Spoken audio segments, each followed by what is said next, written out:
Hi good morning. Okay, நம்ம வந்து வேலைக்கு வந்து கிளம்ப போகிறோம்.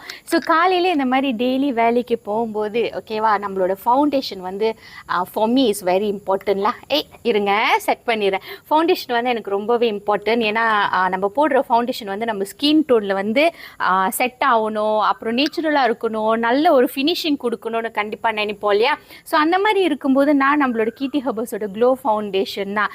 இதோட ஃபினிஷிங் வந்து நல்ல ஒரு க்ளோவிங்காக இருக்கும். இன்னொன்று பார்த்தீங்கன்னா, சம்டைம்ஸ் நம்ம வந்து ஃபவுண்டேஷன் எல்லாம் போடும்போது ஸ்கின் வந்து ரொம்ப லைக் மஞ்சியாக இருக்கிற மாதிரியெல்லாம் இருக்கும் தானே. அதுக்கப்புறம் ஒரு கிரேயாக இருக்கிற மாதிரி ஓகே, அந்த மாதிரிலாம் இருக்கும்போது நம்மளுக்கு வந்து அந்த ஃபவுண்டேஷன் போடும்போது மச்சம் தா சுக்கு பத்தோல்தா ஓகே, நம்மளுக்கு என்னமோ பிடிக்காத மாதிரி இருக்கும். ஸோ இந்த க்ளோ ஃபவுண்டேஷன் வந்து க்ளோ ஃபினிஷிங் மட்டும் கிடையாது, நம்மளோட ஸ்கின் வந்து நல்லா பிரைட்டாக வச்சுருக்கோம். ஓகே, நான் பிளைண்ட் பண்ணுறேன் பாருங்கள். நான் வந்து லைட் கோட் போடுறேன். ஸோ இப்போதைக்கு கீர்த்தி ஹெர்பல்ஸில் 2